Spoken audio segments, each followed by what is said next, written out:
List of agreements on the table he can get. I'd asked him.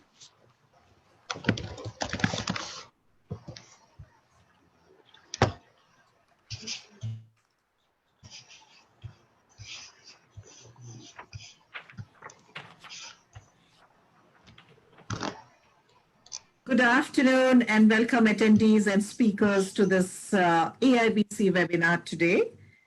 Australia-India Prime Minister's Virtual Summit, its implications for business and economy.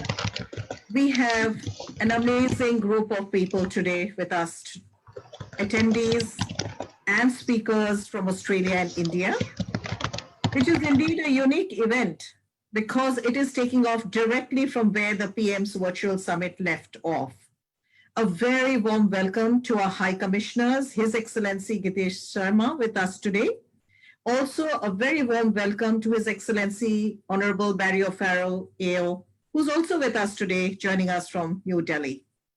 We are delighted to welcome Ambassador Anil Wadhwa, former Secretary, East Ministry of External Affairs, India, and currently the chair of CII task force working on the Australia economic strategy. Business Council of Australia Chief Executive Jennifer Westercourt, AO, thank you for your participation today.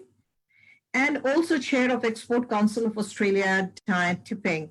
Thank you very much. You do represent the voice of international trade in this country, and we are delighted to have you and Jennifer with us today. Vikram Singh, country head of TCS, Tata Consultancy Services, representing a reputed international brand. Thank you for joining us as AIBC's event partner today. We have also with us today, Neville Roach, Chairman Emeritus of AIBC, and Consul General of India, New South Wales, Mr. Manish Gupta. I'm also given to understand just a minute ago, just bear with me for a quick minute, but we do have the Consul General of India from Perth. A warm welcome to the Deputy High Commissioner from Canberra. We've got several officials from DFAT, from state governments, as well as from Global Victoria, among our CII, FICCI, and other council partners. So welcome all to this webinar. We have with us AIBC National Chair today, Jim Varghese AM, and National Vice Chair Sanushka Siomangal. I am Sheba. Most of you know me. For those who don't, the immediate past National Chair of AIBC, the current Chair of AIBC Women in Business, and it is indeed my pleasure and privilege to commence a very exciting and a really inspiring dialogue today, which I hope will move the dial for the Australia-India bilateral business relationship. The time for me is ripe. The time for me is now, and it is indeed my privilege to invite Jim Varghese, AIBC National Chair, to kick off and to deliver the first set of opening remarks. Over to you. May I invite you, Jim?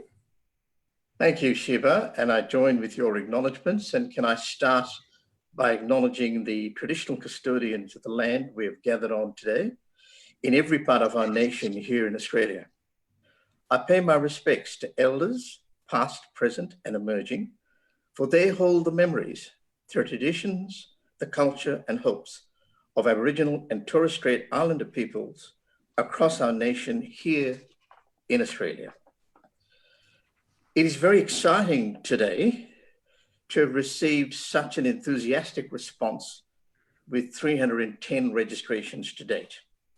These registrations include Indian businesses and Australian businesses based in India as well as Australia.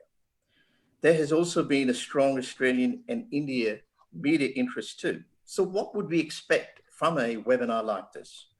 Well, this event will be the first of its kind, a milestone event capturing the discussions in terms of business opportunities arising from the virtual summit held recently between the two prime ministers. This high-profile event has already attracted high visibility among the top echelons of industry and both governments. A discussion paper will be published after the webinar. This discussion paper will capture high-level initiatives and actions that major industry stakeholders are proposing to undertake post the virtual summit and to fast-track a deeper business engagement between the two countries. The Australia-India Business Council is keen to set up an ongoing task force along with the Business Council of Australia and the Export Council of Australia to take this relationship to its next level. The Australia-India Business Council was established in 1986 to foster bilateral relations between the two countries with the support of the then Prime Minister of Australia and India. AIBC is the only non-profit organisation with a mission to promote trade dialogue between India and Australia through nurturing and maintaining close relationships in both Australia and India with federal, state and local government agencies, the diplomatic corps, corporations and industry bodies. During a virtual summit held in June 2020 between Australian Prime Minister Scott Morrison and Indian Prime Minister Narendra Modi, India and Australia signed 9 agreements covering strategic partnerships, a shared vision for maritime cooperation in the Indo-Pacific, cyber and cyber-enabled critical technology cooperation, mining and processing of critical and strategic minerals, mutual logistics support, and cooperation in defense, science and technology, cooperation in the fields of public administration and governance reforms, cooperation in vocational education and training, and finally, water resources management. The bilateral economic engagement has been on the rise for the last few years. Our speakers will undoubtedly go through the metrics of this trade, particularly in 2018-19, and the investment in Australia and Australia's investment in India. I'd like to quote these phrases from Honourable Simon Birmingham, the Minister for Trade, Tourism and Investment, where he said, "No single market offers more growth for Australian business than India out to 2035. This webinar will be a follow-up in terms of business sentiments about the relationship from the various industry stakeholders. For example, the Indian government could highlight the government's commitment and any special initiatives being undertaken as a follow-up to the summit. The Australian government could highlight the Australian commitment to jumpstart the relationship after the summit.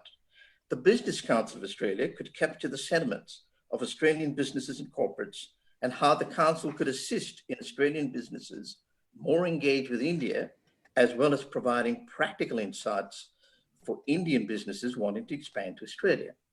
The Export Council of Australia could highlight the opportunities for Australian businesses, both in terms of imports and export potential. Our event partner, TCS, which is a large investment in Australia, could highlight the opportunities of working together in Australia and providing Australia with employment, skills and innovation.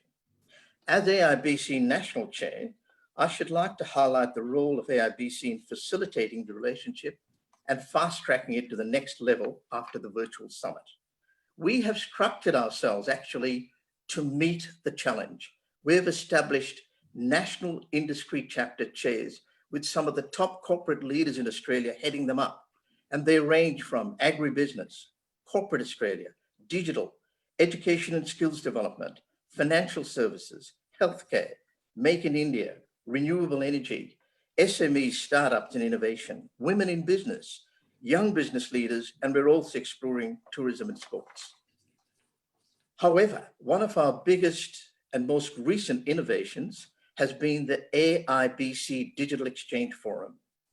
This is positioned as an innovative digital engagement enabler for our AIBC members and partners to facilitate the bilateral trade and business leads and opportunities for our membership through this innovative platform. We will be sharing more insights and measurable analytics that will come out of this digital exchange. And I will in fact be promoting the use of the AIBC Digital Exchange as part of our AIBC roadmap of delivering continuous improvement and greater value benefits for our members and partners.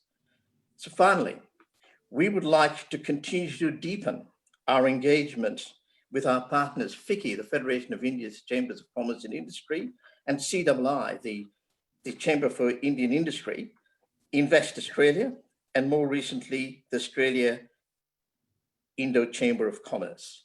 And can I conclude by saying we, of course, really look forward to sharing the Business Exchange Forum with the Business Council of Australia and the Export Council of Australia. Thank you very much. Thank you, Jim. Thank you very much. And may I now invite Jennifer, Chief Executive, Business Council of Australia, to deliver some opening remarks, please, Jennifer. Thank you very much, and good to be with you all this afternoon. I think we can think about our relationship with India in three ways. The first is the incredible opportunity.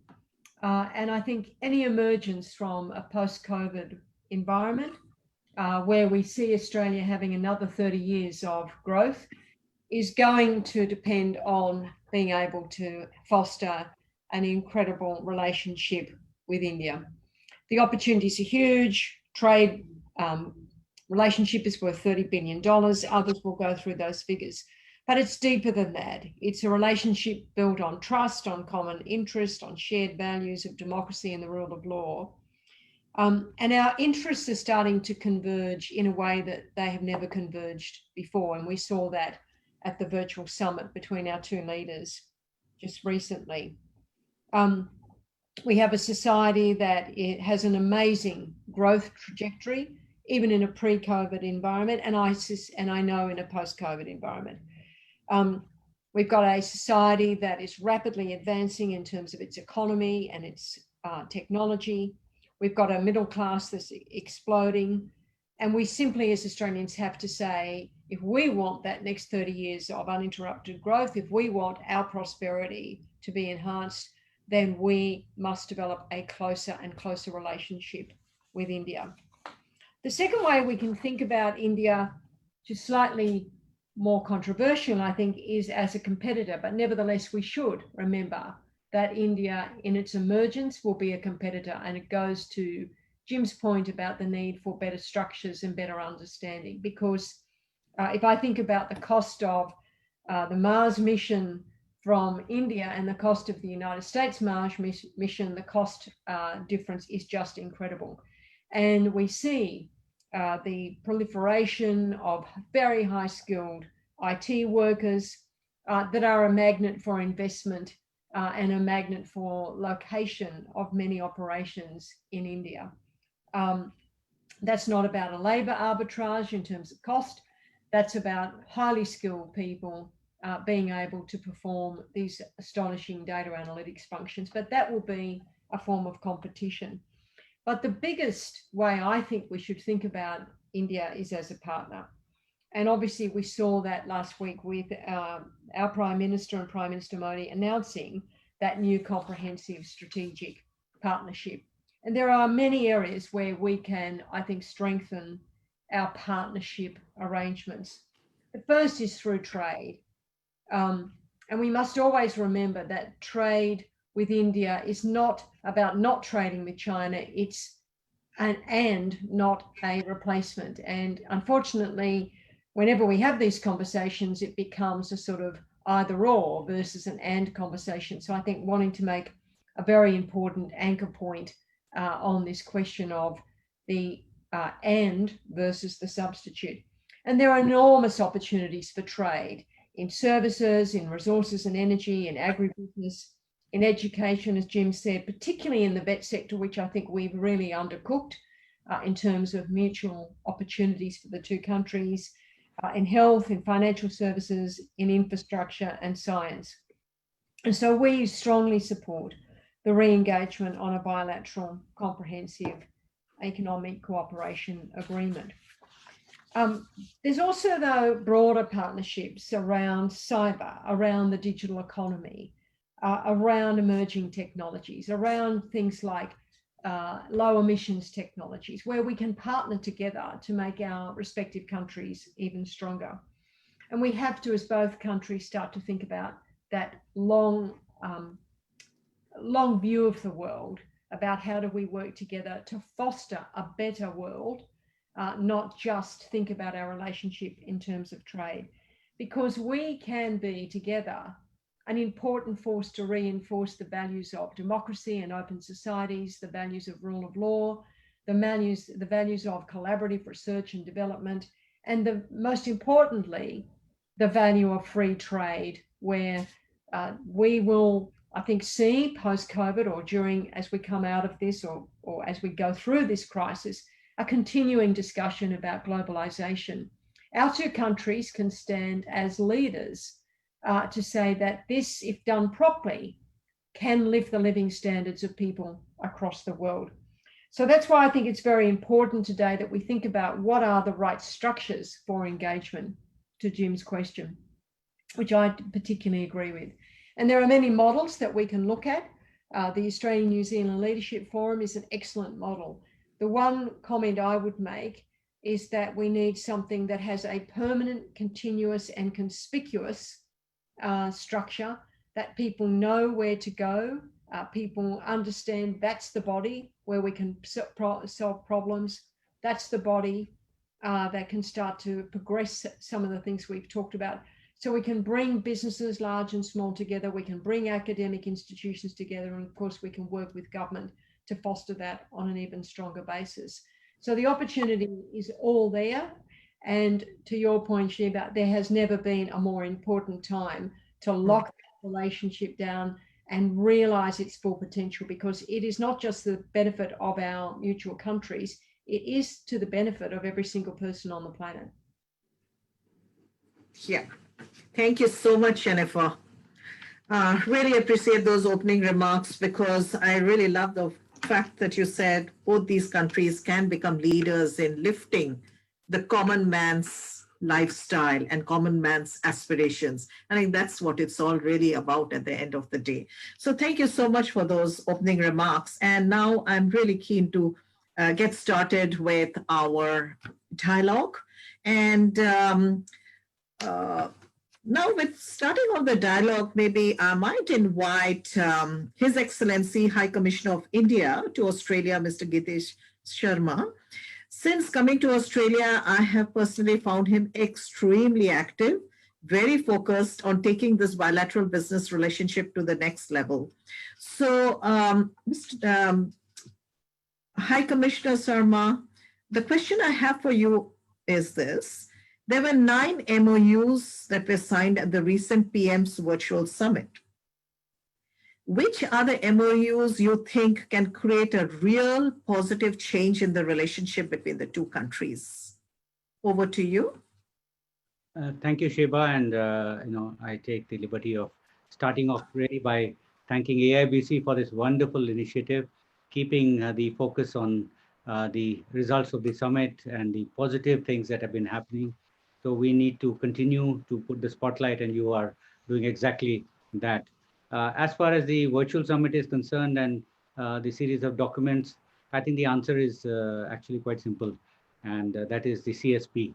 Because instead of talking of individual, items in that list, I would say that one single comprehensive document, the CSP, that covers the, the new flavor to our relationship.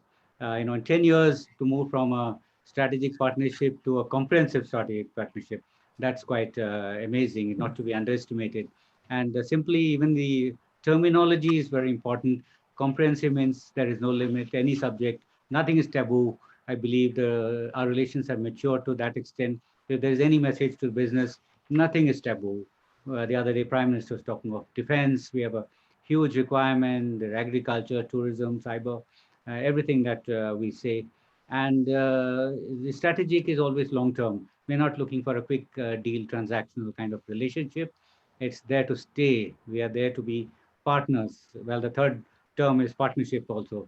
So really, I think that sums it up, that the spirit of the relationship is really, in that capsule, you'll find it, CSP. If you go through that, everything that is explicitly stated is fine, but everything that is not stated explicitly is also equally good.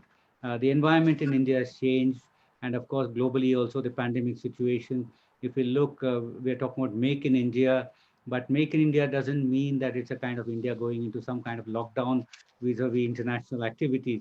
If anything, it is only going to need more reliable partners. The upscaling opportunities in India is immense.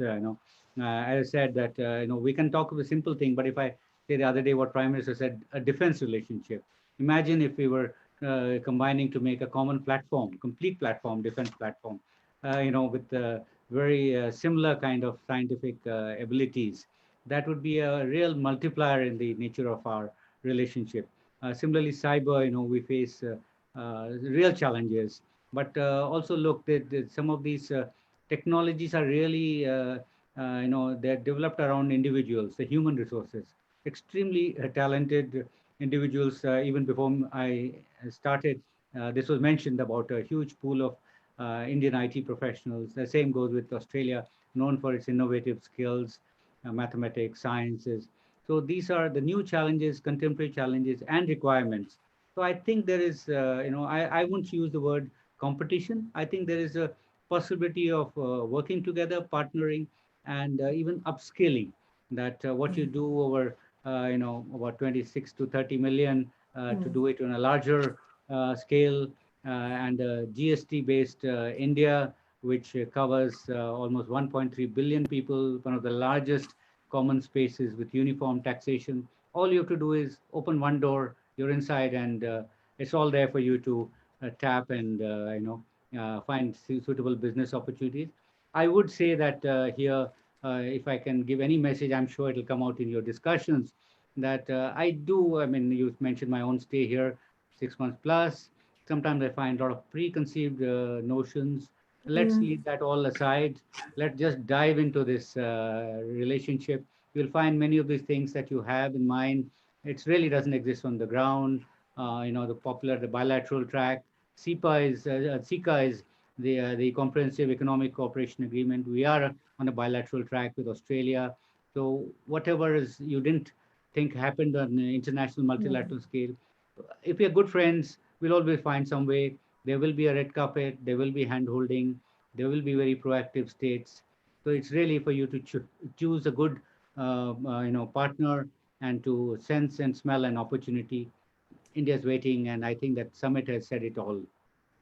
Thank you. Thank you very much, High Commissioner. And on that note, perhaps it would be appropriate for me to actually invite His Excellency High Commissioner Honorable Barry O'Farrell, AO, who's actually with us again from New Delhi. I have to say it's been a privilege for me working with Barry over the years, and I, for one, know his intense interest and passion for India. So, High Commissioner, my question to you is, which have been signed, which very recently, do you believe there are some amongst them that can actually create a change in terms of the Australian perspective and for Australian businesses? And this is Mr. Farrell, Barry O'Farrell. If you could come in. Thank you, Sheba. And I start by, of course, agreeing comprehensively with my friend and counterpart, Ambassador Sarma, because I do think that the Comprehensive Strategic Partnership is designed to be the blanket, if you like, that sets that covers everything else beneath it. And but you won't be surprised to know that I think that all of the MOUs that were signed, the 8 other agreements signed, are worthy of attention, because they reflect a deepening of our relationship and a growing shared interests between India and Australia. And I think it shouldn't be forgotten, and nor should MOUs with India be underestimated, because they are important enabling mechanisms for government-to-government relations, and they provide a framework for engagement and for building a body of work, and importantly, for businesses coming into India, they help open doors. But if I was to be asked to choose amongst the other agreements, which, like our children, are equally loved, I might perhaps choose the following 3, which is, I was particularly pleased with the MOU on critical minerals. Australia, with its abundant reserves, and I'm thinking of lithium, I'm thinking of cobalt, is in a position to support India's efforts to move to new areas of manufacturing, including electric vehicles and electric batteries. Another one, of course, is the MOU on water, because both of our countries have diverse climates and face situations of of extreme water scarcity and surplus Yeah. at various times. And Yeah. we have a lot to learn from each other, and we have a lot that we can share with each other. And I know Michelle Wade, the Victorian representative in India, is on this webinar. And of course, there's companies in Victoria already doing work in India to advance that relationship. And of course, Australia has a strong vocational skills education sector. And as Jennifer has mentioned, the MOU on vocational education and training will support efforts to share expertise and support India's incredibly large ambitions to increase skills and create jobs in that country. Oh, thank you. Thank you so much, High Commissioner. And I might like to now move on to Ambassador Wadhwa. And again, it was amazing the way I met Ambassador Wadhwa, which was the time when Prime Minister Modi actually visited Australia. And he was with him as the Secretary East MEA India. And we actually worked quite closely with him in terms of hosting PM Modi. Again, we know that he's extremely passionate about this relationship and leading something which we're all waiting for, which is the Australia Economic Strategy. So Ambassador Wadhwa, Vishal, you might have Ambassador Wadhwa in there. So the question for Ambassador Wadhwa is, you're finalizing the Australia Economic Strategy, a response to the economic, which is in response basically to the India Economic Strategy to 2035. What would the opportunities that Australian businesses could benefit from in engaging with India? Well, thank you very much, Sheba, it's a pleasure to be here. I'd like to start off by saying that the Australia Economic Strategy report, which we have revised in large parts because of the COVID-19 pandemic, and now is finally waiting for final government approval. And this report identifies a number of key opportunities between India and Australia in 20 different areas. Businesses, now that you ask, I know that 5 minutes is too short a time, but let me just pick about a dozen sectors where opportunities have been identified in this report. First, as High Commissioner Barry O'Farrell pointed out, Australia has reserves of 21 out of the 49 minerals for India's critical mineral strategy, as well as for India's e-mobility program.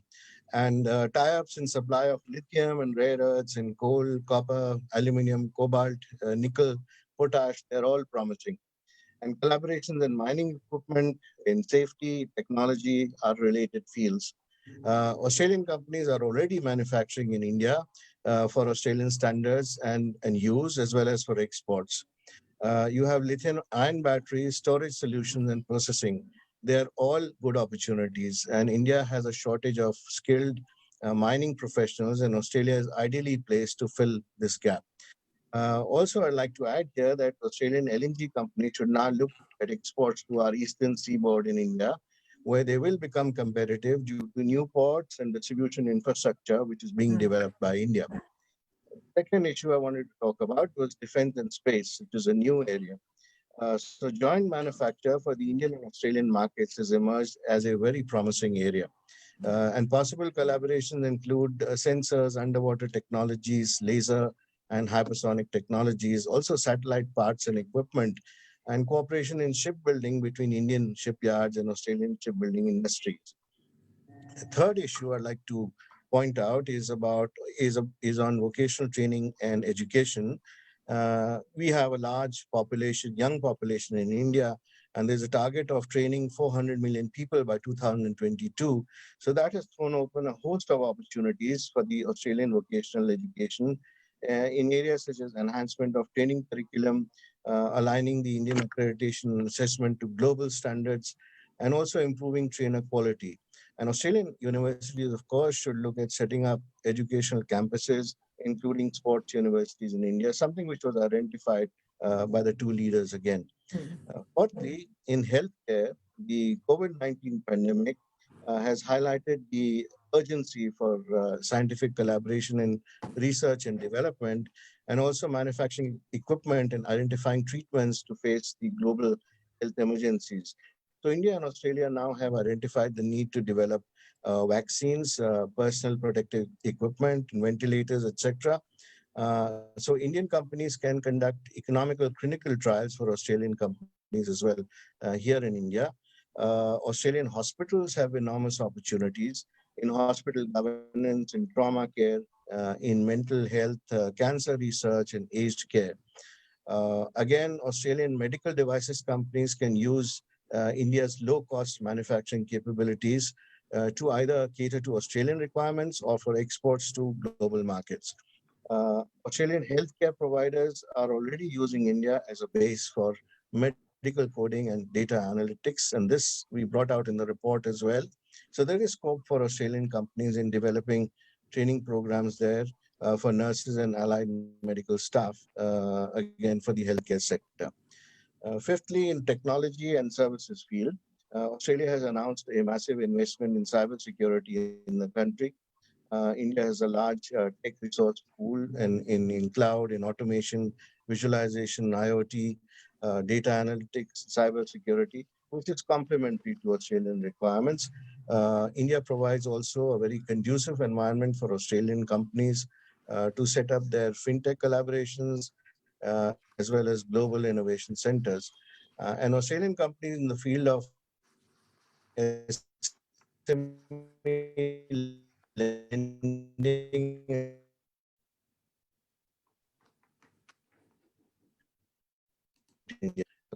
Australia. Sixth is the issue of agribusiness and food processing. Here in grains management and storage techniques and logistics for supply chains, reduction of post-harvest losses, rationalization of costs, these are all promising areas. And aquaculture, deep sea fishing, food processing technologies, also maximizing dairy output. These are areas where Australian companies can really play a big role in India. Size of the imported food category in India has reached $5.5 billion today. There is need for local manufacture now in the market. Some Australian companies have already entered the market, and we interviewed some of them, both in manufactured and packaged foods, as well as in snacks and food machinery manufacturing space. So that's an important area as well. Seventh is, if one looks at the development program for special corridors in India and the smart cities program, Australian companies have opportunities in green technologies and policies and rating systems, in town planning, design and waste management solutions, in industrial and urban water recycling and treatment systems, in urban road design and safety systems, in intelligent transport systems, and also smart grid technologies, which is another thing in which Australia has done very well. So the focus in India in infrastructure has now shifted to highways and toll roads post-pandemic. And Australian super funds and infrastructure companies have an enhanced opportunity in this sector. They already have a presence there. They should just build upon that. Eighth is the online education technologies. Now, they've seen a 60% jump in India post-pandemic. And India and Australia can collaborate to integrate e-learning solutions into existing curricula and in enabling teachers to develop online curricula.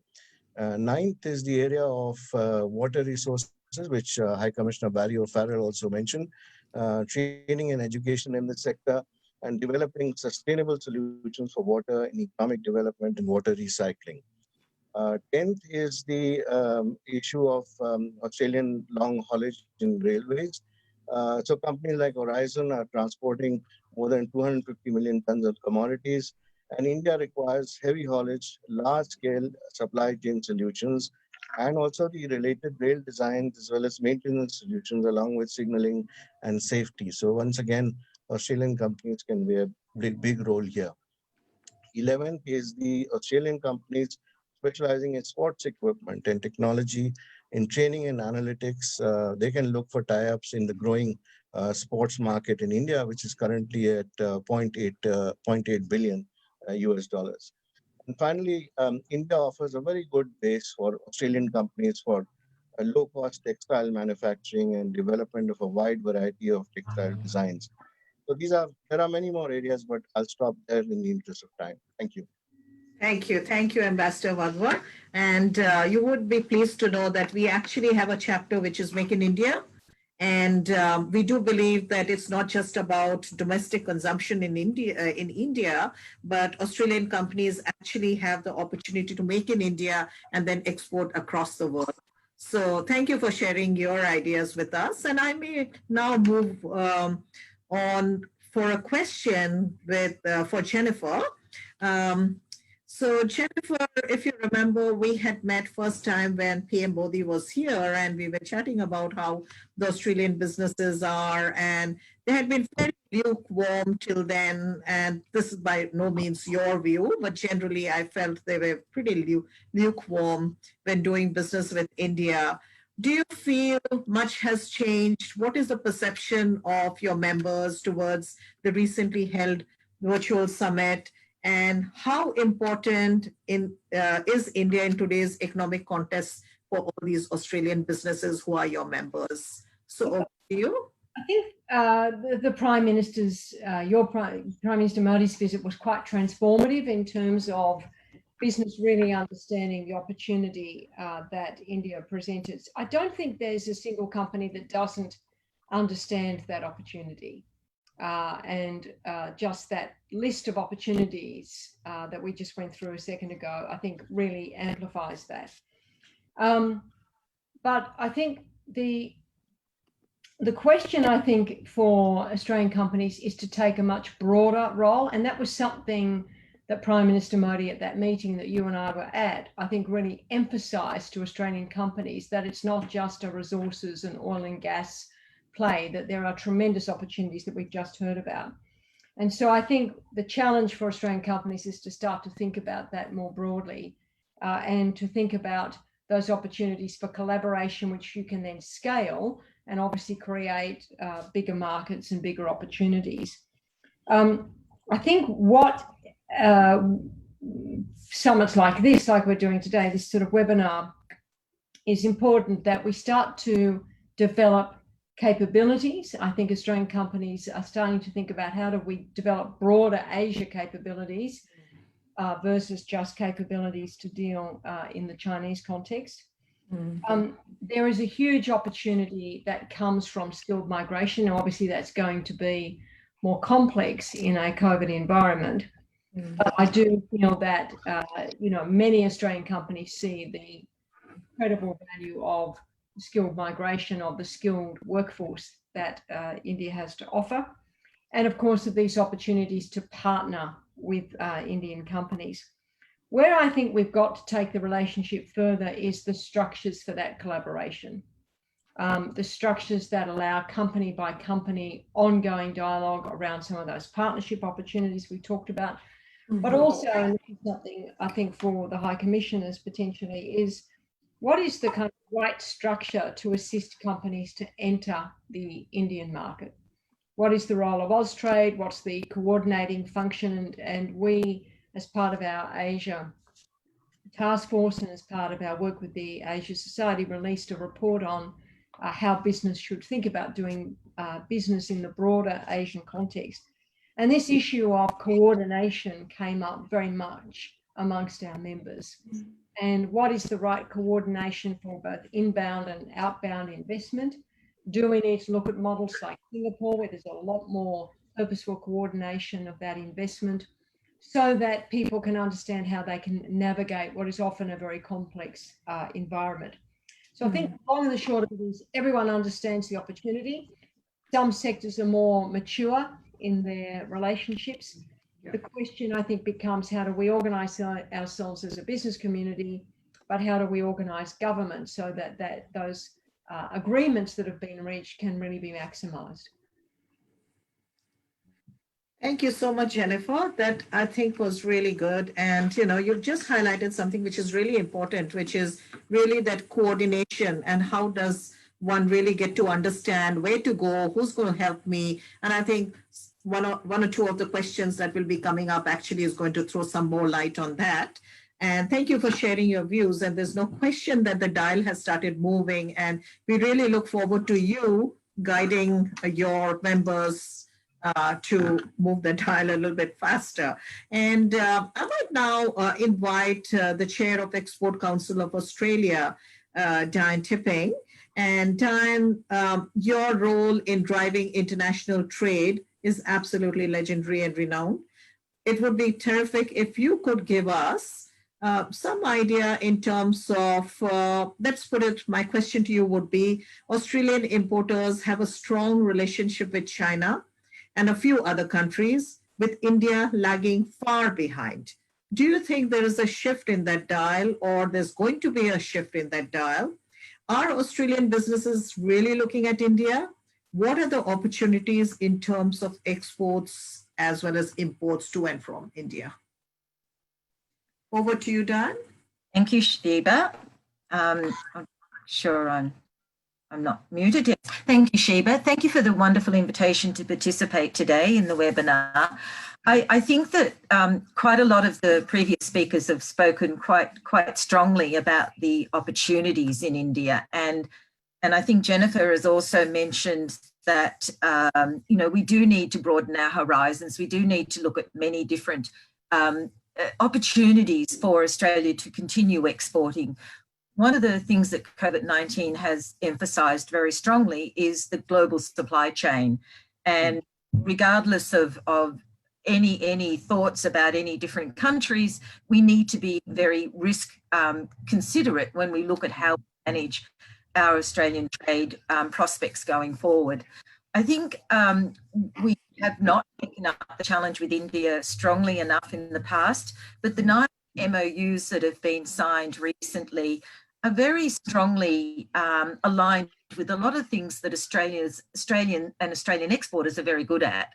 And I mean, I can just talk about a few of them: the security aspects, the cybersecurity, the public administration and governance, the vet education system, the logistics areas, and water resources, just to name a couple of the points taken out of those 9 MOUs.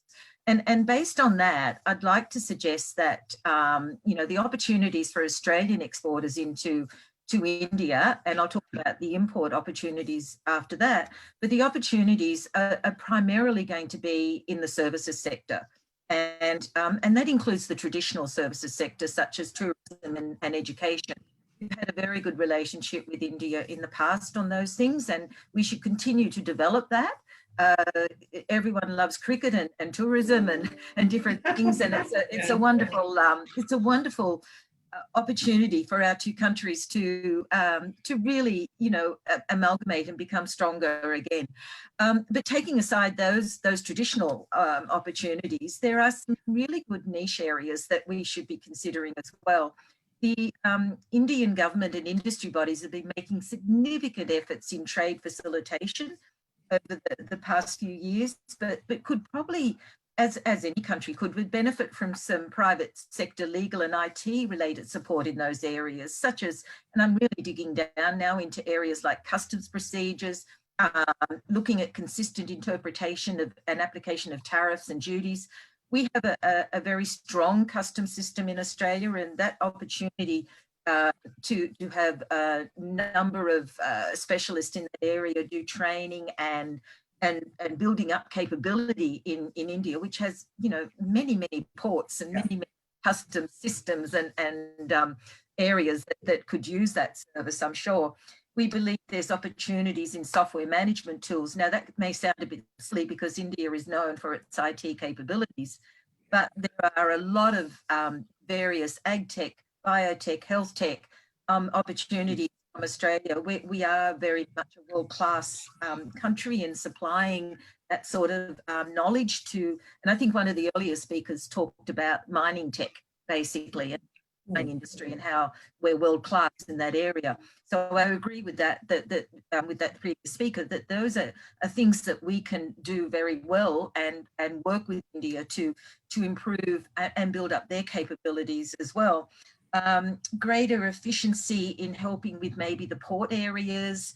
We're very world-class in Australia as well with our port systems, how export works, administrators and border agencies. So that's one area. Logistics, so another area that we're very good at in Australia, and I think could be quite beneficial, is the information on how that last mile works in the logistics. And I think that it's a very large system over in India, having seen some of it myself, but some of that last mile, if you like, does not work as well as perhaps it could. And I think we have some great systems in Australia that would work in that. So again, I'm talking IT and services.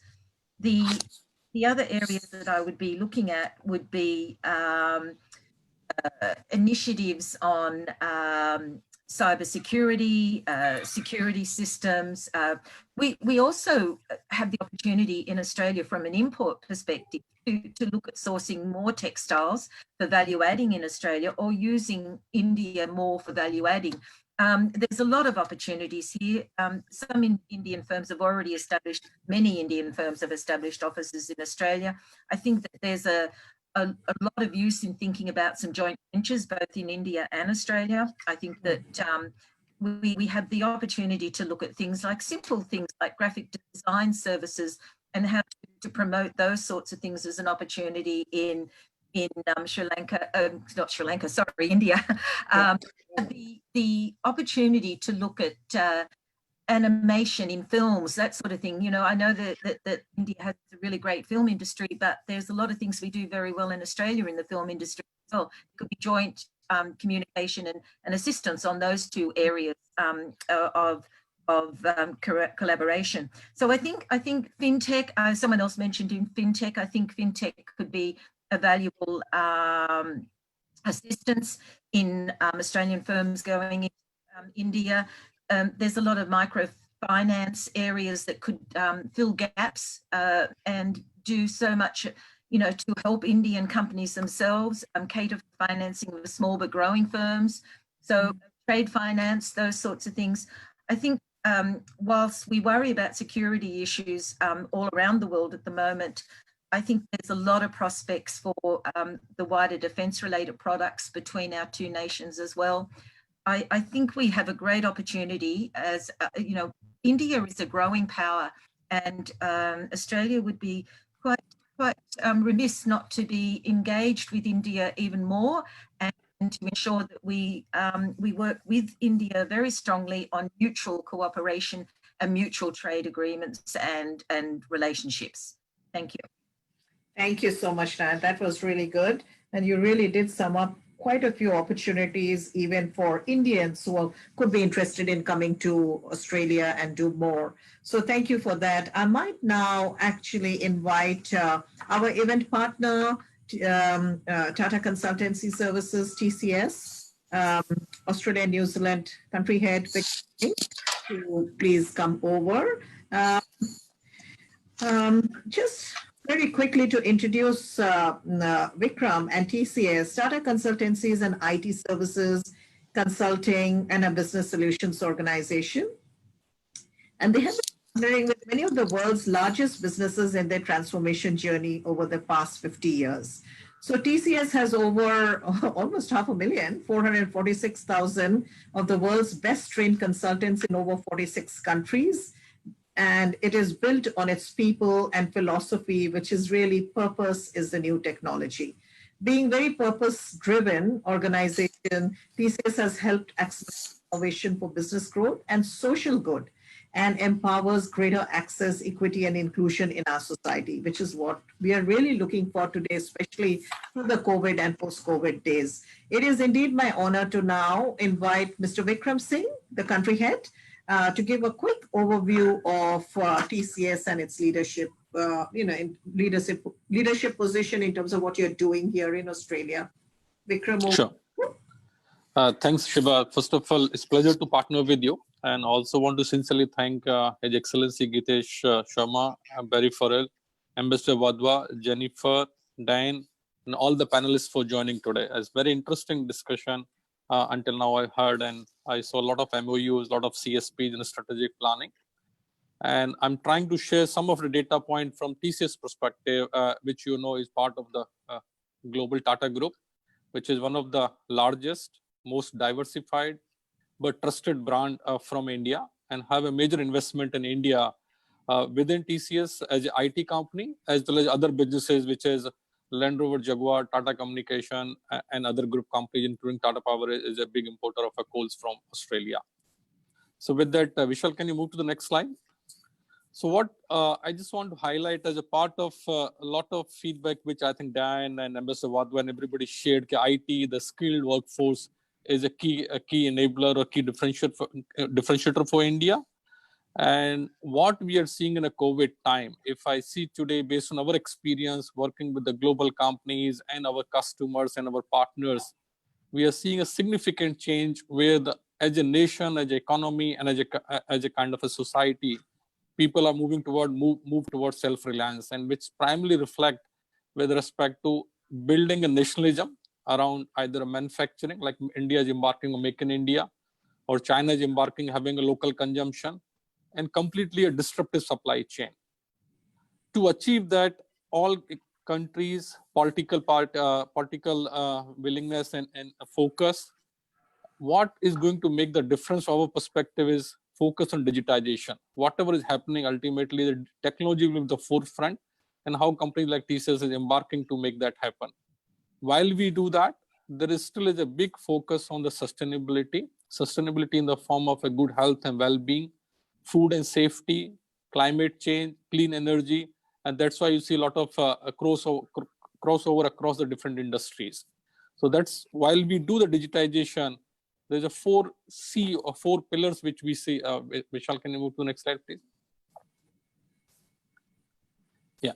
So as a technology, what we are saying, while we are embarking and working with a lot of companies, either in Australia and globally, we are seeing technology will play a core, the spine of the whole enablement and transformation in today's world, where COVID is very uncertain and kind of predicted. Staying connected with our people, our customer, our associate. We are building investment where you can see that when whole pandemic happened in Australia, as well as India and Philippines put together, our today 95% workforce of what 450,000 people, what you said, Sheba, were working from home, even working today. So while achieving that, we have invested a big time in collaboration, how the whole workforce and whole workplace will look like. And have invested a big time in enabling the technology enablement through the cloud, while ensuring the safety and security of our businesses, our people, our country has been a big focus. And that is also reflected if I see a parallels for our investment in Australia. We have invested a big time in creating a cyber security talent pool locally, working with the government and the CRCC as a founding member there. We have invested a big time in innovation. We have put an innovation center in Sydney and embarking a lot of data-driven, a lot of our analytic insight, working with the large financial institutions, utility companies, and helping them to be competitive, to be forward-looking, and making the best enterprises in the world, not only in the Australian market perspective. And the second dimension I want to highlight is, while we are working in the business community, our big focus has been a research and innovation, and working closely with the STEM programs, either with the girls, which is the big focus for us as part of our diversity and inclusion and kind of a commitment to the community and society. And we are seeing these changes or these investments are really showing our ability and commitment to work with the local societies while we are embarking on the working with the businesses and the country and the leadership in that marketplace. So with that, I'll hand over to you, Sheba. Oh, thank you very much, Vikram. That's very, very good. And I have to say, your company is really well placed indeed, because, with the COVID situation and the way things are, digitization is, as you rightfully put, going to be the backbone of any economy going forward. And we wish TCS all the very best to build that capability with the Australian companies that are based here in Australia and New Zealand. So thank you, Vikram. I'm going to move on now and invite AIBC Chairman Emeritus, Mr. Neville Roach. Neville, I've had the opportunity to work over the years, from being the president of NSW, AIBC, right till the national vice chair and chair's position that I held. And the one thing I know about Neville is his passion for this bilateral relationship is literally, in one word, legendary. So I would love Neville, if he can come forward and provide some comments on the virtual summit that happened and what it actually means for the bilateral relationship in the next few minutes. Thank you, Neville. If you could take over.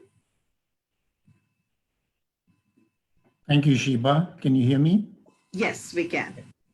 Well, thank you for giving me the opportunity to be part of this summit. I seem to be losing the screen. I'm on Vishal's screen, it tells me. Yeah, we can see you and we can hear you.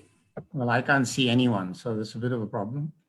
But anyway, if you can see me, that's fine. So clearly, I even wrote an article about the fact that the historic summit was a genuine historic summit, not just one that was called that.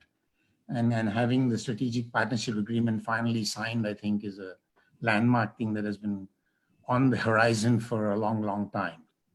I want to congratulate people involved, the two high commissioners who are here, the consuls generals, as well as Ambassador Wadhwa and Peter Varghese. I think they are the people who together have brought us to this point where, going in the past and speaking about the past, we have seen a lot of false dawns. But from my perspective, this time what we are really seeing, we are genuinely seeing, that the sun has risen. And so the challenge now for us is to take advantage of the sunlight and really do something. And in the end, I think the main point I want to make today is that the presence of Indian corporates in Australia is quite high. IT companies in particular, but also the major banks and others in New India Assurance, they are all here. And they have a lot of people here. And so the people-to-people links between India and Australia in this direction are very, very high. That gives Indians a very strong commitment to Australia because they have personal experience of it. If you look in the other direction, however, there is very little corporate presence of Australian corporates in India. And unless that happens, I don't believe the relationship, it will be a trading relationship, but not one where we are immersed in each other's economies.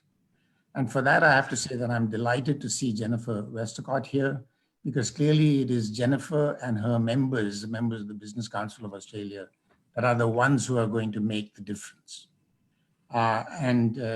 So Jennifer, I mean, I'm really delighted that you are here, but I really believe that we want to see your members and then members at the highest levels. We're talking about board members, chief executives, presidents, and so on, actually take an interest in India. Otherwise, the long-term commitment will never happen.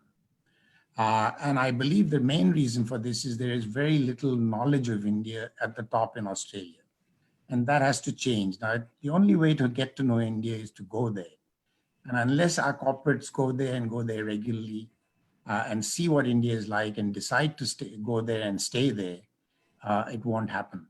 So one suggestion I have to make, perhaps the key suggestion, there is a wonderful program that was set up here called the New Colombo Plan, which involves young Australian undergraduates and graduates to go to India for a month, 6 weeks. Tata Consultancy Services is a big user of that program.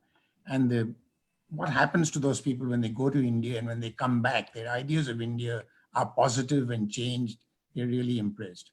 I would love to see a program which AIBC could help and BCA could help set up for young high flyers in Australia, people in their 30s, people who are going to be the future CEOs and chairmen of companies. If we could have a New Colombo Plan program that takes them to India for 1 month, 6 weeks, it has to be a reasonable long stay where they work with Indian corporates, like companies like Tata Consultancy Services and so on, then that personal experience of India, I think, will make a big difference to their attitude to doing business in India, going to India and staying in India. Because that's the one thing that Australian corporates haven't done. Many of them, apart from Macquarie Bank and Lynn Fox, the biggest exception, there's been going there and then giving up and coming back. India is not a place for the short term. India is a place for the long term. But the rewards for those who commit, I think, are going to be phenomenal. So thank you very much for giving me this opportunity to say a few words. Thank you so much, Neville. And for the sake of time, I might just move very quickly now and invite our Consul General of India, Sydney, Mr. Manish Gupta. May I request Mr. Manish Gupta to come in, please? And again, talking about Mr. Gupta, I have to say that It has been an absolute pleasure working with you, obviously because I'm based in Sydney, but also the number of events, bilateral events and events that you were having in your consulate pre-COVID days. I have my husband telling me, looks like that's your second home. So I have to say, you've done a lot within the short period that you have been here, and we would be very much interested in hearing from you what you believe could be some immediate opportunities for New South Wales businesses who may want to go to India, and how could your office primarily help? Over to you, Mr. Gupta. Thank you very much, Sheba. Thank you, AIBC. My regards to both the High Commissioners, the eminent panelists today. A lot has been said about this relationship, so I don't want to dive too much into the macro aspects of it, but a few micro things certainly I would like to suggest, from my experience here for the last 1 year. Services for New South Wales, it goes without saying because Sydney is the hub for the services sector of Australia, if I may say so. So it's a big opportunity. And it is really gets supplemented by the presence of all major Indian IT industry being represented over here. In particular, the Access India program of the New South Wales government, I think that was a good beginning. Beginning in the sense because a lot of the IT industry, local IT industry here was exposed to India, the startup sector, fintech, cybersecurity that we are looking at. That's a big opportunity. And we really need to build upon this. Secondly, health and the sectors I am mentioning it because these are the sectors, these are also part of the NSW global strategy. So obviously we have the complementarities where both these countries we can share and we can derive benefits from each other experience. Health is another big area. Presence, strengths of Indian pharma industries are well known. A lot has been always said about the research, clinical trials that can happen. But what is more important is the thing is for the Australian industry to recognize, the speed and scale in which the Indian pharma industry can respond to the challenge. Even for instance, for right now, whether we talk about the remdesivir or we talk about the itolizumab, they are already under generic production in India. The bulk of the vaccine manufacturing capacity is there in India. So these are a big opportunities, for the research is going on here. If you want to commercialize it, that's a big thing that we can do. Defense and space, I think, is another big area of cooperation, especially in the MSME sector. Space India is far, far advanced, but since we have opened it for the private sector, it provides a big opportunity. Then coming to the smart and advanced manufacturing that the New South Wales global strategy is predicated upon. As the Western Sydney Metropolis comes up in the next few years, and there are big ideas, probably we both countries can benefit a lot when it comes to New South Wales. These are the niche areas, but value addition, I think, for the Australian industry is the key, where they can benefit from the Indian market. They can invest in India. Agrotech, again, India has taken big reforms in the last few weeks. The sector has been deregulated. So certainly there's a big opportunity now to invest in the food parks that are being offered. And as far as we in the consulate are concerned, we can assist you putting in touch with all the right stakeholders. AIBC is there, the Indian business chambers are over there, the New South Wales Business Chamber is also there. I'm really happy. Business Council of Australia is also joining our discussions today. So certainly we can take the relationship forward based on that. Thank you. Thank you so much, Consul General Mr. Gupta. That was really good. And on that same note, if I could ask perhaps Jennifer to come in and perhaps maybe just in a minute or so, if you could explain if you had any special initiatives in mind which you wanted to launch to fast track this relationship with India, Jennifer? No, very happy to. And can I just say in response to the Consul General, I chair the Aerotropolis Authority and we're very keen to work with major Indian corporations to have them invest in this incredibly exciting part of Sydney and Australia. And this week we announced that the CSIRO will make its Sydney base. It will be our anchor tenant at the Aerotropolis, and really keen to pursue that conversation. A couple of ideas we're really keen to partner with the AIBC in establishing some new business structure here. And I think if I can sort of think about what would make this successful, I think it's got to be permanent. Yeah. It's got to be continuous. And I think it's got to be obvious to everyone. That's where we go to get things solved. Yes. That's where we go to get to Neville's point, that understanding of India, so that we can get more Australian companies going there. I think that's our challenge. And if I think about some very good structures that I've been used to working with, the Australian New Zealand Leadership Forum, which is a permanent structure, it has working groups that genuinely work through issues to solve between the two countries. For example, it's the group that's working through the Trans-Tasman tourist bubble, the travel bubble, as part of, if there's any way of getting travel to go again between the two countries.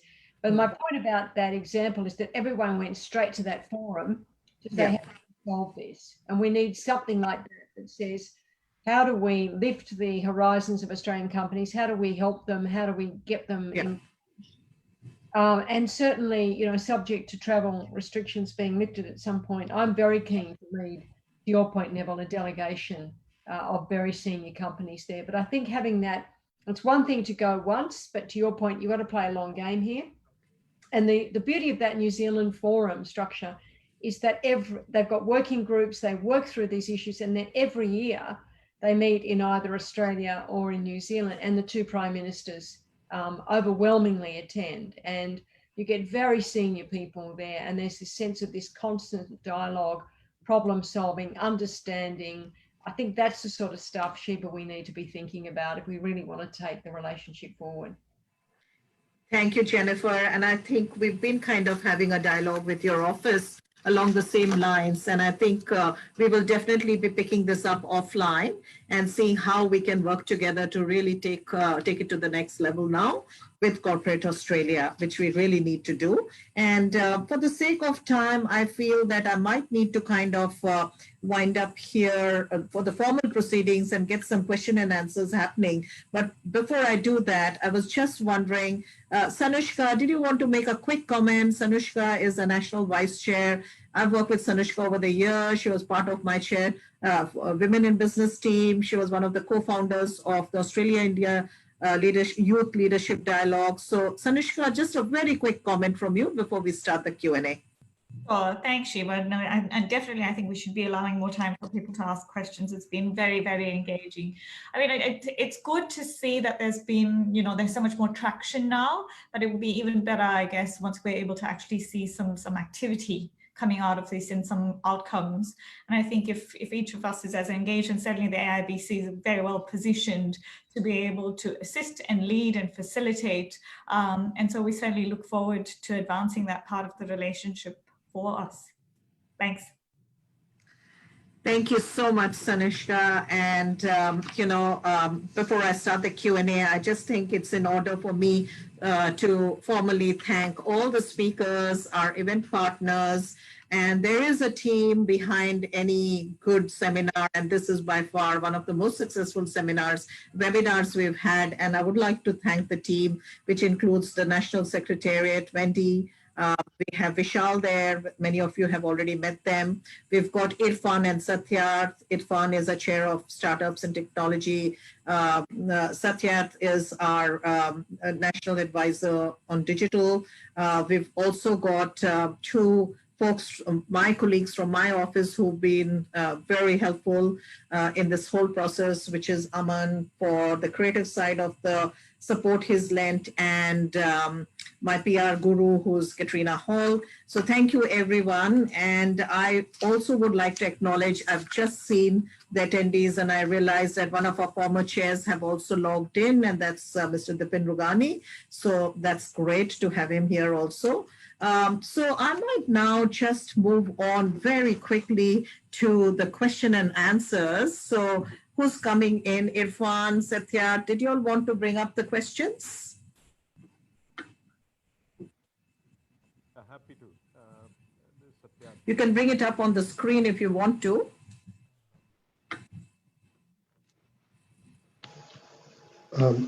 Yeah, it's on the chat. We will. Yeah, it's on the chat. And Sorry, Irfan. Yeah, it's on the chat. On the WhatsApp chat. Okay. Okay, I can see that now. Yes, you've sent me those. That's excellent. Thank you very much. Okay, I might just quickly start with, I don't think we'll be able to really do, we've got heaps of questions. The first thing I want to assure all our attendees is that we will definitely be answering all these questions, and they'll be up on our website as well as at LinkedIn social media. But let me quickly grab one or two, one of which I would like to pick up is from Raj Suri. Raj has asked a question, and that's really about the people-to-people awareness. What are we planning to do? How can we drive it? Perhaps this question I would love High Commissioner of Australia and India to pick this up to see how we can drive those people-to-people relationships more and what he has in mind very briefly. Over to you, Barry.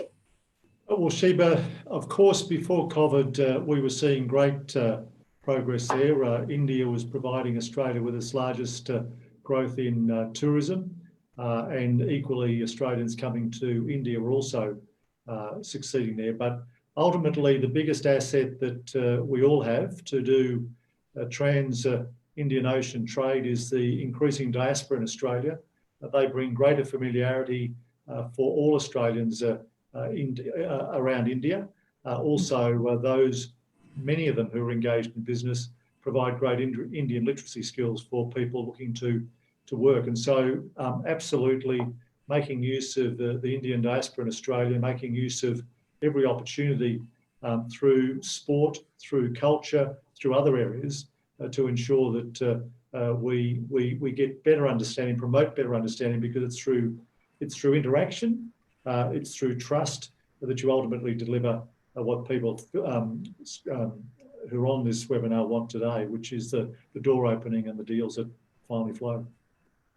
Excellent. Thank you so much, Barry. I have a question from Dr. Partha, who's also the chair of our education chapter, which says that the education sector collaboration between Australia and India, how is it shaping up? And maybe I might request our High Commissioner of India, His Excellency Gitesh Sarma, perhaps to have a quick comment on that. Well, I think Australia is increasingly, it had before the COVID-19 become a very popular destination for Indian students, about 100,000 who turned up here. But there have been some changes and the shift in the mode of teaching that may need to be examined for its long-term, medium-term and long-term impact. But we are not just looking at students coming here. Of course, there's a greater knowledge of world-class institutions that Australia can boast of. But we're also looking at, upgrading our own institutions, developing world-class institutions beyond the world-class ones we have already. Everything in India is about scale. Then vocational training also. Recently, we have seen some domestic pronouncements to that effect on vocational education. But India would be very interested in working with Australia and upskilling, our own people's abilities, capabilities. So I think there's a lot of synergies. I think many of our higher education textbooks and material is in English language. So I think automatically, at least science and mathematics, some of these subjects, it should be very easy to work with each other. And indeed, there is a strong interest in working with, partnering with Australia on a long-term basis. Excellent. Thank you so much. For the sake of time, I'm going to just very quickly refer to one question which Natasha Jha-Bhaskar had sent through, and how is BCA going to drive and create a positive India engagement forum? Natasha, you'll be happy that Jennifer has already answered that question, and we are looking at setting up something more permanently in collaboration with AIBC to see how we can really help those businesses to take this forward. There's one very quick question which I'd like to end with, and that is from Richard Jeffries. High-level value manufacturing SMEs account for 56% of Aussie production, but with much untapped potential. Where could a possible Indian quantum of SME activity fit into this? If Ambassador Wadhwa is there, maybe you might want to quickly, speak briefly about, the SME segment and the opportunities there for collaboration between the two countries. So Sheba, very quickly, I'd like to say that, in mid-May this year, the Indian Finance Minister has announced a slew of reforms. And the SME sector was a prominent sector over there in which a lot of credit has been freed up for the SME sector. And at the same time, a number of incentives have been unveiled because the government thought that due to COVID, this was the sector which will take a very big hit. And given the fact that it's quite prevalent in India as well, that will be important to shore this up. So going from there, I think, the activities of SMEs have been pushed in across the board it's ranging from defense to private participation in the sectors that were so far reserved for the public sector undertakings. And the encouragement now is to make sure that they are able to participate as much as possible in finding solutions to various sectors. So that includes renewable energy storage solutions that we need. This smart meter campaign, for example, in our energy sector, and also in terms of education in edutech and medtech, which have emerged now as the primary focus areas during the pandemic. And of course, the emphasis which has been laid on manufacturing of protection equipment and also pharmaceuticals in the light of the pandemic, things like sanitizers, masks, gloves, etc. This is all being done primarily by the SME sector in India right now, and they've scaled it up tremendously in a very short period of time.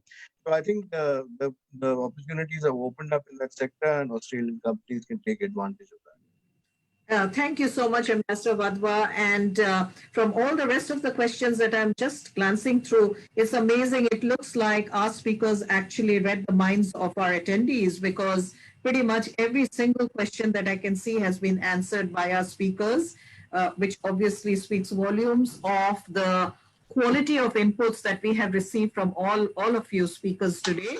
A very big thank you from Australia-India Business Council. We are 4 minutes over the time. We don't want to be late. I know that all of you need to get back to your meetings and other engagements. So on behalf of the National Chair, the National Vice Chair, as well as Business Council, a very big thank you to all our speakers, to our event partner, to the Secretariat, and all the help that we had.